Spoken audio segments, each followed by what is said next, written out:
Patay ang 5 taong gulang na bata matapos masaksak ng kanyang 8 taong gulang na pinsan sa Cebu. Batay sa investigasyon ng pulisya, tinadyakan umano ng biktima ang pinsang may hawak noong cutter. Kaya sa galit, ay naitulak niya ang biktima. Saksi, si Femari Dumabok ng GMA Regional TV.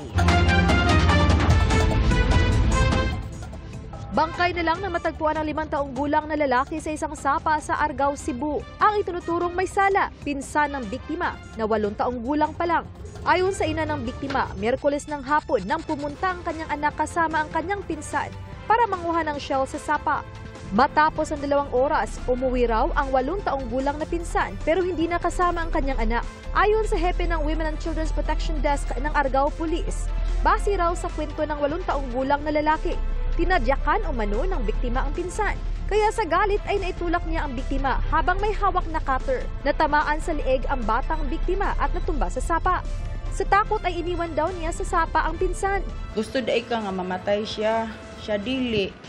Nya nganong imo man siyang gisamaran sa bagos ni ana siya nga nasuko naman kay kuato kay kung ano nasuko man kayo ka, siya nakatul naman kayo akong likod, di man niya katulo niya, ipatid-patiran raman niya. Pero duda ang ina ng biktima dahil may iba pa raw suga ang anak. Wala ka maluoy at yung sa pulis siya, wala. Lagi siyang mindset, ma'am. Roon sa man to sila, mag-away. Suod yung dito sila, ma'am. Sila magbula, sila ra.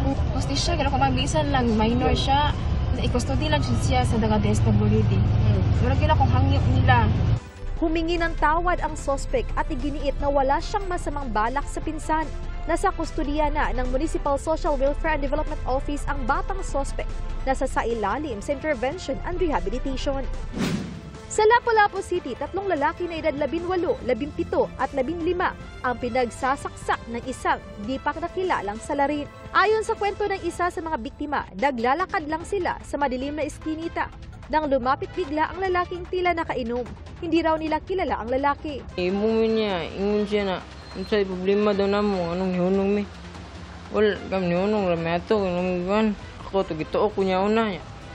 Tok, gisukmag sa akong barkada. Sukmag nila, gisukmag sa barkada.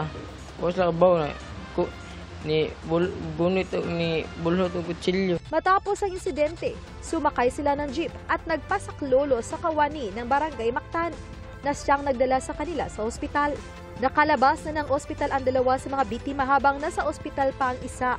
Sinusuri na ng Lapu-Lapu City Police ang mga establishmento malapit sa pinangyarihan ng insidente kung may mga CCTV para matukoy ang salarin.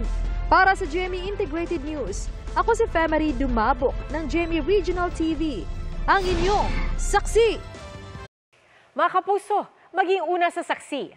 Mag-subscribe sa GMA Integrated News sa YouTube para sa iba't ibang balita.